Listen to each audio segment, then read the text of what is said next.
भूषण, तू वाचला असता.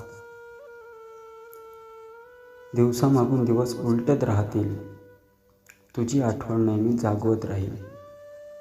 कल्पना आहे काळाने घाव घातला, पण आपला सरकार ठीक असता तर तू वाचला असता. भूषण, तू वाचला असता. कोणी नाही काय करणार आहे, फक्त येऊन सत्तेत बसणार आहे. सार्वजनिक दवाखाने असेच ओसाड राहतील, कारण त्यांना तर आपले खाजगी दवाखाने उघडायचे आहेत.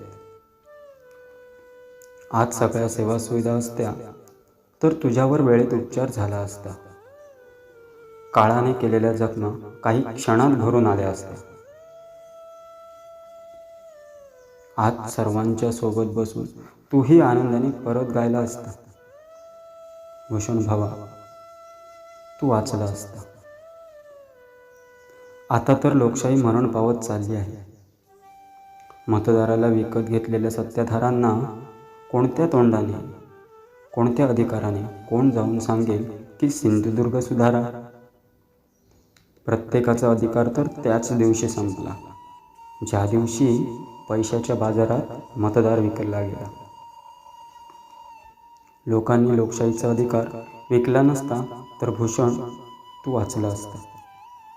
तू वाचला असता. तुझ्यासारखे तरुण यांना बरेच घ्यायचे आहेत बळी,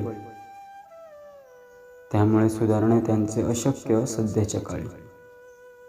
एकजुटीने एकत्र समाजाने रस्त्यावर उतरणे गरजेचे आहे यावेळी. नाहीतर असेच तुझ्यासारखे सामान्य घरातील तरुण जात राहतील बळी. भूषण, तू वाचला असता. तू वाचला असता.